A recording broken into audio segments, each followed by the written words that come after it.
আমার যেটু মুসলমানের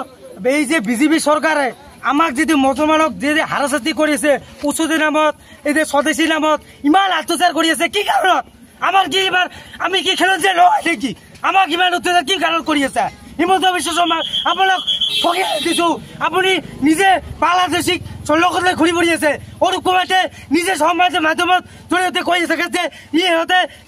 নিজে বাংলাদেশী আজি ইহঁতক কি বিজেপিৰ পৰা বহিষ্কাৰ তেওঁলোকে কিয় কৰা নাই কি কাৰণত ইয়াক লগত লৈ ঘূৰি আছে আচলতে হিন্দু মানুহ নেকি আমাৰ মুছলমান হলে ইহঁতক কেতিয়া বিজেপিৰ পৰা বহিষ্কাৰ কৰিলে হয় কি কাৰণত ইহঁতক আজিলৈকে বহিষ্কাৰ কৰা নাই আৰু মুছলমানক ইহঁতে হাৰাশাস্তি কৰিছে উচ্ছেদৰ নামত যি মানুহ আছে উচ্ছেদৰ নামত কৰি আছে স্বদেশী নামত কৰি আছে কি কাৰণত আমি খেলো যে মানুহ নহয় নেকি আমাক ইমান অত্যাচাৰ কি কাৰণত কৰি আছে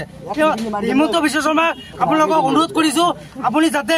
আমাৰ মুছলমানক লৈ ইমান ৰাজনীতি নকৰে আপুনি এখন CM হয় আমাৰ প্ৰতিনিধি হয় আপোনাক ইমান আমাৰ মুছলমানক অত্যাচাৰ নকৰিবলৈ আমি ঠগিনি প্ৰদান কৰিলো সংখ্যালঘু ছাত্ৰ সন্থা চমুকৈ নেমচুৰ ফালৰ পৰা আমি আজি আমাৰ এই কাৰ্যসূচী আছিল আমি কাৰ্যসূচী সম্পূৰ্ণৰূপে পালন কৰিছো কি কাৰ্যসূচী আছিল আপোনাৰ আছিল যি অসাংবিধানিক আৰু গণতান্ত্ৰিক কি কৰিছে আপোনালোকে আজি বন্ধ কৰা বন্ধ কৰা We want justice! We want justice!